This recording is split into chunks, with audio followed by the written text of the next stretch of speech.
Father, Son, and the Holy Spirit, one God, amen. It's wonderful to see you all, to be back together in the church. So as you heard, we're going to discuss today some relationship qualities, but I thought we'll be inspired by some of the Old Testament characters and some of the famous relationships that we read about in the Old Testament. We always have this idea that people of long ago didn't understand relationships, but this is going all the way back to the beginning to get insight from the wisdom of relationships from the earliest days, even of creation. So we'll start actually with Adam and Eve, the very first couple in the Bible. You know, of course, that Adam, when he was in the garden with all of the animals, he was alone and he felt lonely. He wasn't happy. To the point that God himself said that it's not good for man to be alone. And he creates for Adam Eve. And then it was just the two of them in the whole world. Just Adam and Eve. And there was a time when they didn't even have any kids. Just the two of them. And it would have been probably the best time in their life. The best time in their relationship. When it was just the two of them. They were each other's world. There was nothing else. There was nobody else. Their whole world for Adam was Eve. Eve's whole world was Adam. When did they start having problems in their relationship? Is when there was a third person. And that third person was a snake. Oh, why don't you eat the fruit? If you eat the fruit, you have knowledge of good and evil. And all of their problems started after that. But their relationship was the best when it was just the two of them. And the insight that I think we need to take from that is that when we are married, your partner is your world, is everything to you. And it's as if the two of you exist in a world where nobody else exists. The marriage is its own cosmos, its own world. And nobody comes into that space. Yeah? And that's when a marriage is at its best, when it's just the two of you. And so from that you'll learn that it's not good to have any interference from in-laws, from family, from friendships, from anybody. Just the two. Even, I think the problem is not just when a snake enters the relationship, or when another external bad relationship enters the relationship, but it can be even when children enter the relationship.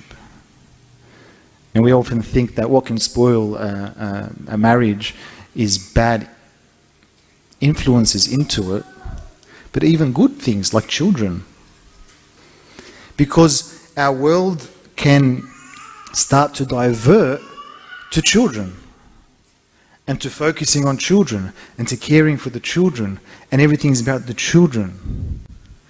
And we've lost the relationship. You know, you'll be surprised that it's quite common that a lot of marriages break down after the kids are married and moved out.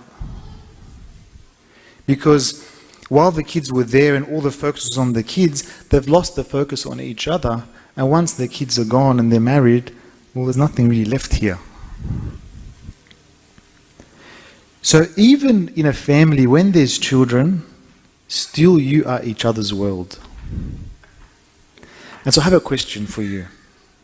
When's the last time you went out on a dinner with your wife or with your husband? Just the two of you. Since you're married, since the children came.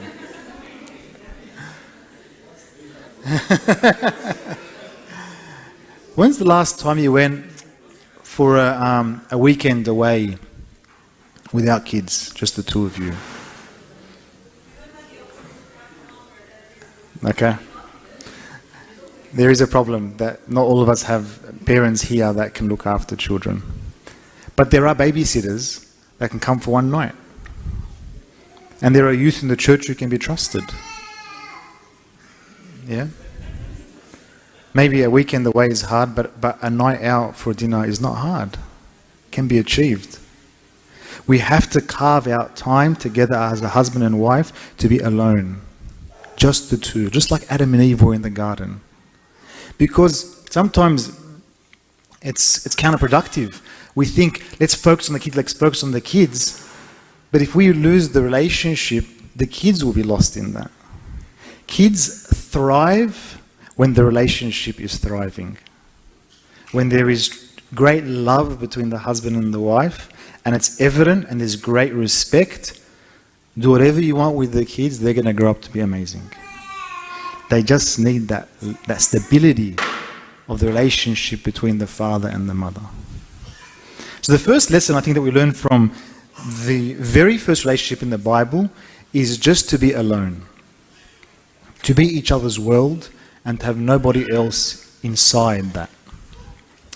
The second couple that I want to share some insight with is Abraham and Sarah. Now, Abraham had a problem that he wanted to have a son, someone that would carry on his name and his family and the promise that God had given to him. But the problem was Sarah was barren. For a very long time, they're trying to have children and there's not happening. And of course, Sarah looks to Abraham and sees him down. He's upset, the child's not coming, and she wants to make him happy. Sarah, in her heart, she's dying to see her husband happy. That desire to make him happy was so strong that she told Hagar, the servant, to sleep with her husband so they could have a child. The extent to make her husband happy drove her to a decision like that. To a decision that she would later regret. She thought she could handle it, but she couldn't handle it. It was too much. The jealousy, the frustration. She kicked Hagar out later. But that's not the point. The point is, at that moment, her desire to make her husband happy drove her to great extents in her marriage. This quality, I think, is essential for a good relationship. Not to give your husband to another woman, but the desire to want to make your partner happy. You know, in the marriage ceremony, the husband is told, hasten to do that which gladdens her heart. Not just make her happy, but be quick. Be quick at making her happy. Look to each other, look to your partner and think, what can I do to make them happy? And let that be a strong desire.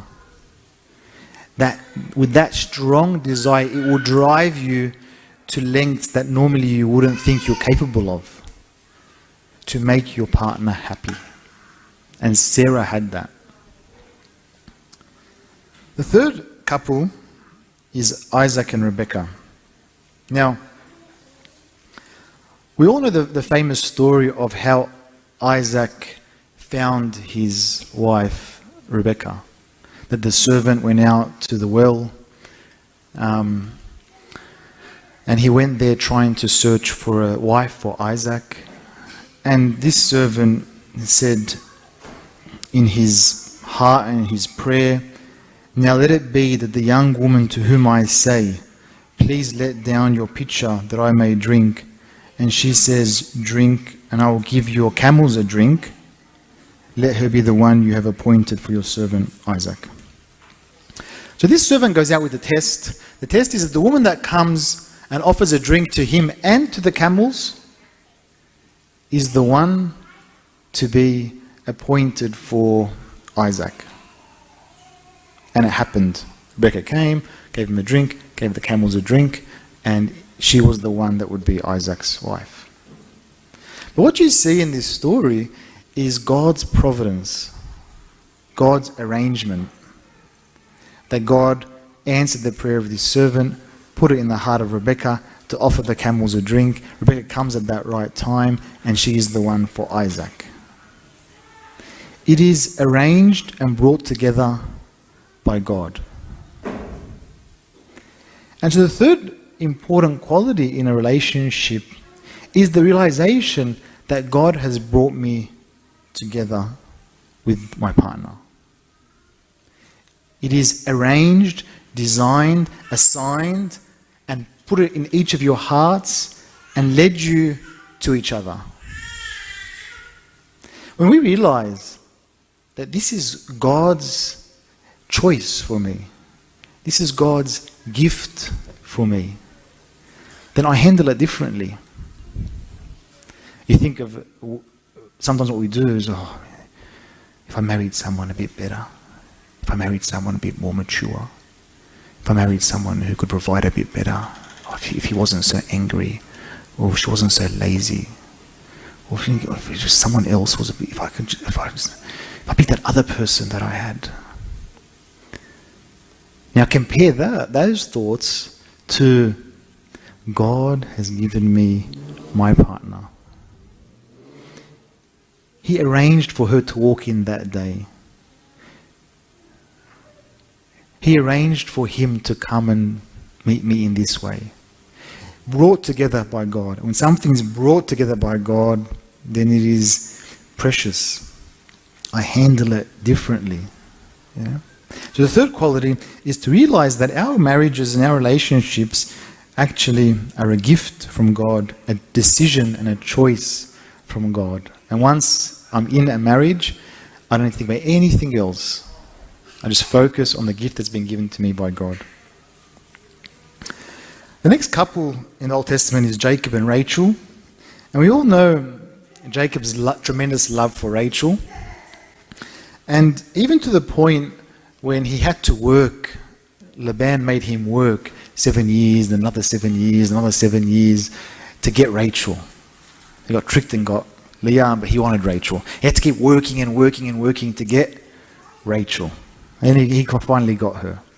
One of the most romantic verses you read in the Bible is Genesis 29:20, which says, "So Jacob served 7 years for Rachel, and they seemed only a few days to him because of the love he had for her." What a remarkable description of love. That he worked 7 years, but they seemed like a few days because of the love that he had for her. One of the mistakes we make is we worked hard to get into a relationship. We worked hard to get to a point of being married. But once we're married, khalas ba'ah. I put on weight, doesn't really matter. I look after myself, doesn't really matter. I don't have to impress anybody, khalas ba'ah. We stop working. It's very dangerous for a relationship or for a marriage to stop working on the relationship. A marriage is continual work. You know when you see the monks in a monastery, what are they doing all day long? They don't sit in their cell, lying down, playing PlayStation, doing nothing. What are they doing all day? You go to the monastery, you find them working. They're working all day long. I think we have divorced monasticism from marriage. Actually, they can be compared side by side. Because both have the goal of the kingdom of heaven. A monk is very clear. Why are you in the monastery? I'm in the monastery because I want to go to the kingdom of heaven. Why did you get married? Why did you get married? I fell in love. I want to have kids. I don't know, that's what you do. I don't know what I was thinking, but why did you get married? For the monk, it's really clear. I became a monk so I can go to the kingdom of heaven. I became a monk so I could work out my salvation. I became a monk so I would refine myself for the kingdom. The answer needs to be exactly the same for why we got married. I got married so I can focus on the kingdom. I got married so I can refine myself for God's kingdom. I got married so that I would work out my salvation. So actually the goal of marriage is the same as the goal of monasticism. It's a pathway towards God's kingdom. And so therefore it needs continual work the whole way through, every day. I work on myself, refining myself to be a better partner, and I work on making my partner happy all the time. The last couple that I wanted to mention was the relationship between Ruth and Naomi. You know that Naomi lost her husband and then lost her sons. And then she was left with her two daughter-in-laws, and she told her daughter-in-laws, "Yalla girls, you go better, live your life, find a new husband, khalas, leave me, you girls are too young, go." And then you see Naomi's response to her, Ruth's response to her. Ruth says to her, after Naomi had told her, "Yalla, go," Ruth responds and says, "Entreat me not to leave you, or to turn back from following after you. For wherever you go, I will go. Wherever you lodge, I will lodge. Your people shall be my people, your God, my God. Where you die, I will die, and there will I be buried. The Lord do so to me and more also, if anything but death parts you and me." This is a relationship between a daughter-in-law and a mother-in-law. Now, one of the relationships that are most intense, controversial, is usually daughter-in-law to mother-in-law. It's a feisty relationship. Everyone's on edge. But look at this model, Old Testament model, where her husband has passed away and she says to her mother-in-law, "I will never leave you, not even death will separate us. I'll be buried next to you." I think many of us make a grave mistake by not creating a good relationship with our in-laws. The family of our partner is our family. We should treat both my parents, my wife's parents, in exactly the same way, with the same level of respect and love and care. This is an important point that we often neglect in our relationships, in our marriages, to care for our partners' families. Abuni Aub always says, what does it even mean, mother-in-law and father-in-law? What law? And Abuna Yaub always says, it's God's law. It's not the law of secular law. Just because I'm secularly married, so they are related to me by law. Abuna Yaub says it's God's law that makes them our family. God's law of love. Yeah? So part of developing that beautiful relationship to a husband and wife is caring for each other's families like they're your own. Yeah? So actually we spoke about 5 qualities And we'll just summarize them very quickly, and maybe if you have any questions or comments to add, that would be wonderful. But the first was Adam and Eve, and their quality was that they were alone together. And being alone together is critical for a good, healthy relationship. Then we had Abraham and Sarah, and we saw Sarah's great desire to see her husband happy. And we learned that quality, that it is a priority for us to make our partner happy. Then we had Isaac and Rebekah, and we saw how God had joined them together. And that should be our deep inner feeling, that the partner that I'm with has been handed to me from God. Then we saw Jacob work his whole life for Rachel, and it felt like nothing. And it reminds us that we need to be continually working on ourselves and on our marriages. And then finally we see Ruth's loyalty to her mother-in-law till death. And we take on this characteristic, that we are loyal and honest and loving to our in-laws as much as we are to our own families. And glory be to God forever. Amen. Do you have any questions or any comments to add? You're more than welcome.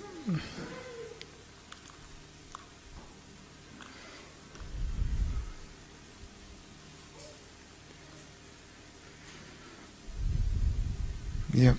Yeah. So, when problems happen, like all the past scripture that you just spoke about, so what can we do to actively remember those moments or thoughts? Like if God wrote the rest of I think that on a daily basis there might be small problems, but sometimes there's a big problem that we cannot engage with. So how can we Yeah. So how in the in the day-to-day life can this be in the forefront of our minds to keep these sort of characteristics and qualities alive in our marriages and not just forgotten by our day-to-day busyness and frustrations and stresses in life? And one time we had a priest meeting, and sometimes in the priest meeting one of the fathers allocated to give a talk. And this particular priest meeting, it was Father Pavlos Hanna from Blacktown Church who was giving the priest a talk. And he was talking about how to go home at the end of the day. And so he was saying to the priests that, you're going to be out all day long and dealing with different problems and burdens, and you're going to go home tired at the end of the day. And when you go home tired and stressed and carrying the weight of problems, and you enter your house, you're probably going to walk in not really smiling, not giving your wife proper attention, not caring for the children enough. So his recommendation was, before you enter the house, you've parked your car, don't get out of your car. Put some soft music on. Listen to some soft music. Then pray. And say, please God, let me enter this house smiling. Let me be supportive to my wife when she complains. Let me be focused on the children when I enter. Prepare yourself and then enter. Walk in smiling. And then your wife says, "Ta hard." And you say, "Oh, sorry, Habibi, it's okay." So you're patient. And your children are there and you give them attention, and you connect and you engage with them. So I think it's just about being intentional about what we are doing. Because if we just get home and run into the house and the wife is annoyed that you forgot the shopping and the kids are fighting and you're like, why do you want? You stuff it up. But if you're intentional that before you enter, I'm going to make the home a beautiful, peaceful setting. But it just needs to be intentional, thought through, prayerful, and you enter. So I think we can apply that in different settings. It could be that before the children wake up, we've had our time with the Lord on our knees, asking for wisdom, patience for the day, strength, selflessness, and then the kids wake up. You're ready. Good morning, Habibi. Everything's ready to go. Your husband wakes up, you're smiling. You know the marriage ceremony when the church says to the wife, don't frown in his face. I don't know how that's said in Arabic, but don't frown in his face. And everyone everyone has a laugh and that's hilarious. And that's the best piece of advice that exists in the ceremony. We laugh at it, but it's the best piece of advice because it's magical. When you come home and you smile to your husband, then everything's beautiful. It's so easy. You say, "Hi, how was work?" That's it. The whole night will be magical. But rather, the husband walks in, he's tired, and the wife says, "Dakhart le." Here we go. I stuffed it up. Just smile. And both ways. It's not just to the women, it's both ways. The pleasantness, the sweetness, the smile, it creates a beautiful. So just being intentional, I think, is what's important. Yeah. Intentional. In the morning, for example, when you get there with kids, you say, "This is going to be a good day. I'm going to be with my kids. I'm going to be happy with them." As soon as they delayed and blamed and yellow and somehow, Yeah, it goes away. then it goes away. And it's just the first hour. Yeah. It's intentional. Yeah. It doesn't carry through. Yeah. Well, I think we can recalibrate ourselves. It happens. Like we may start really good, we get through a few hours, and everything's like good. I got it all under control today. It's awesome. I haven't shouted. Everything's good. Everyone's happy. And then they do something, and you snap it. Catch yourself. No. Stop. Like, even you can agree with your partner. Like, I said to my wife, if you see me getting asabi with the kids, just walk past and knock. You don't have to say anything to embarrass me in front of the kids or to disrespect me, but I hear the knock on. Just take it easy, calm down, everything's all right, everything's good. So we can recalibrate ourselves, especially in front of God. Say, "God, give me peace. I need it again. Let me start again." Yeah. Sorry, I think the problem is couples need to each other, not that they give somebody straight. Yeah. Is that like all that advice? Because even on the bottom of God, what did it? What are you making? Yeah.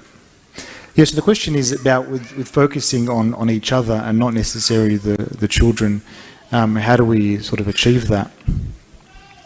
I think the first thing to realize is that when the relationship is thriving, the children will thrive. Yeah, because the environment of love makes children feel so happy, so secure, drawn into the family, into the relationship. We can't underestimate the power of that. So I think just first of all realizing that and then saying, okay, this becomes our priority. Our relationship together is the number one thing, even more than anything else in the world, or even anything more than the children need. Doesn't matter if the children don't go to tutoring tonight, or the children didn't finish their homework, or it doesn't matter. What matters is that there is a beautiful relationship of love between the husband and wife, and that will flow on its effects to the children. So I think realizing that and then making time for it. That we have time together, having dinners, having time away, going for walks, taking day off together, things without kids. My parents never did anything without us. It's the Egyptian way. And mum, dad, go on a holiday. La, lazim tigu ma'a. They've never been to a restaurant together. They've never had time together. They still had tremendous love, so they were okay. But I think the Egyptian culture is that we can't do anything by leaving the kids. Aib, leave the kids. Toz for the kids, leave the kids and go and have time together. Work on your relationship. And the kids will be fine. Yeah. Hey? Yeah, take sickies, exactly right. Yes, Lisa.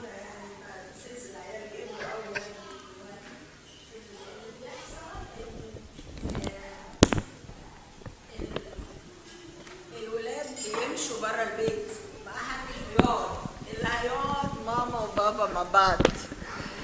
فإذا ما فيش ماما وبابا عارفين يقعدوا مع بعض مش هتبقى all of the sudden لما نبقى عمرنا 57 58 سنة هنعرف بقى نقعد مع بعض دلوقتي. مش هيحصل، مش هيحصل.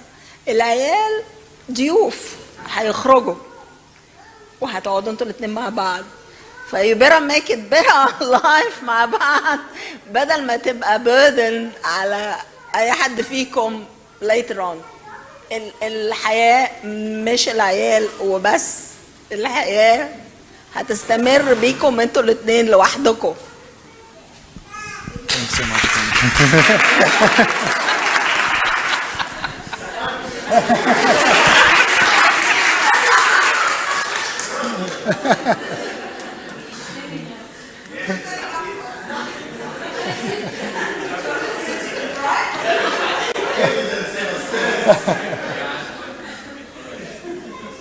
Yeah.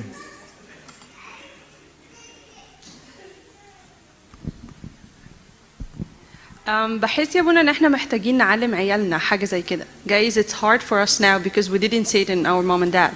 So now we have a big opportunity in our kids to actually teach them. And Yeah. في حاجة اسمها mom and dad time where I need your help. Let's make a surprise for dad. Yeah. Let's make a surprise for mom. Dad had a very bad day today. Let's be for him.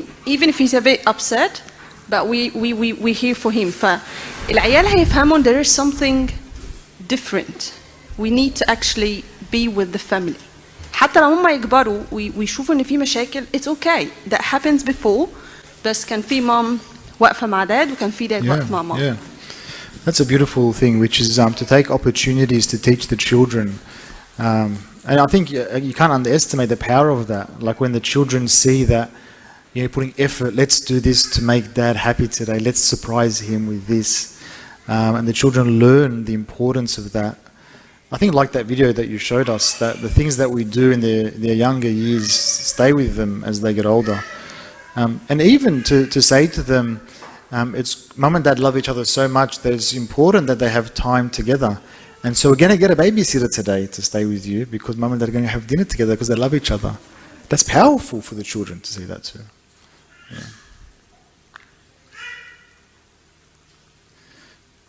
Anything else? All right. Thank you so much for having me with you. God bless you.